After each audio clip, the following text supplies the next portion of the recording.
Assalamualaikum warahmatullahi wabarakatuh. Halo semuanya, perkenalkan nama saya Ovia Destiana Sugiono. Saya akan menjelaskan tentang mata kuliah tata kelola pertemuan keempat, 5, 6, dan 7. Untuk minggu keempat, saya akan menjelaskan CSR, pengukuran permasalahan dalam implementasi dan isu-isu. Nah, di sini ada pengukuran CSR. Menurut Preston dan Bannon, mengemukakan bahwa salah satu pengukuran CSR dapat dilakukan dengan mengukur setiap elemen individual CSP dan yang lainnya adalah untuk mengukur semua elemen CSP kolektif. Kendala metode skala kolektif CSP akan cenderung terpengaruh oleh perbedaan yang disebabkan oleh industri. Metode lain adalah menggunakan GRI dan ISO 26000. ISO 26000 menekankan pada kinerja, manfaat, dan dampak kegiatan-kegiatan. Yang pertama, tata kelola organisasi dan perusahaan. Yang kedua, praktek ketenagakerjaan. Yang ketiga, praktek beroperasi yang adil. Yang keempat, hak asasi manusia. Yang kelima, lingkungan. Yang keenam, hak dan perlindungan konsumen. Yang ketujuh, keterlibatan dan partisipasi masyarakat. Selanjutnya, kriteria pemenang proper Kementerian Lingkungan Hidup. Yang pertama, hitam, diberikan kepada penanggung jawab usaha dan kegiatan yang sengaja melakukan perbuatan kelalaian mengakibatkan pencemaran dan kerusakan lingkungan. Yang kedua, merah, diberikan kepada penanggung jawab usaha atau kegiatan yang upaya pengelolaan lingkungan hidup. Ketiga, biru, diberikan kepada penanggung jawab usaha atau kegiatan yang telah melakukan upaya pengelolaan lingkungan. Yang keempat, hijau, diberikan kepada penanggung jawab usaha atau kegiatan yang telah melakukan pengelolaan lingkungan lebih dari yang dipersyaratkan. Yang kelima, emas, diberikan kepada penanggung jawab usaha atau kegiatan yang telah secara konsisten menunjukkan keunggulan lingkungan. Masalah-masalah dalam implementasi CSR. 6 langkah implementasi CSR menurut Tayanat yang dirancang oleh Departemen Perdagangan dan Industri Inggris dan diadaptasikan oleh World Bank Institute. Yang pertama, komitmen awal. Yang kedua, analisis kondisi eksternal dan pengaruhnya terhadap bisnis. Yang ketiga, mengkaji ulang struktur internal, strategi, dan rencana tindak. Yang keempat, implementasi. Yang kelima, pengukuran dan pelaporan hasil konsultasi dengan stakeholder. Untuk minggu kelima, saya akan menjelaskan tentang ide-ide dan pendapat mengenai CSR. Konsep tanggung jawab sosial. Beberapa pakar akademis tentang subjek berusaha menjelaskan etika normatif di balik dasar pemikiran CSR. Carroll menyiratkan bahwa bisnis memiliki komitmen terhadap masyarakat.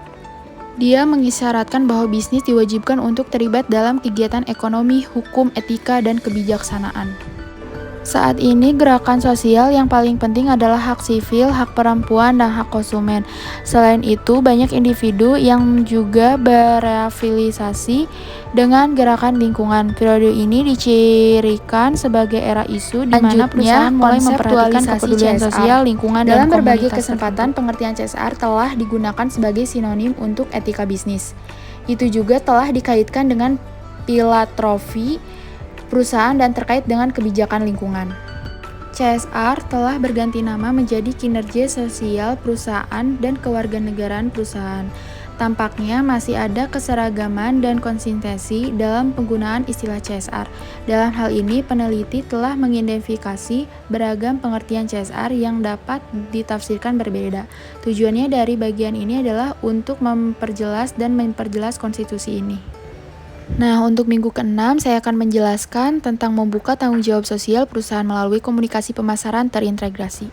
Legitimasi pengorganisasian dan pengaruh stakeholder. Penelitian Darkin tentang advokasi karyawan menunjukkan bahwa sekitar sepertiga karyawan telah menyarankan seseorang untuk menggunakan perusahaannya karena telah bertindak secara bertanggung jawab. Karena karyawan biasanya memiliki jangkauan yang luas di antara kelompok pemangku kepentingan lainnya melalui ikatan sosial mereka dan sering dianggap sebagai sumber informasi yang accountable. Perusahaan harus menyesuaikan strategi komunikasi CSR internal mereka dan mencari cara untuk melibatkan karyawan dan mengubahnya menjadi CSR perusahaan duta besar. Komunikasi CSR.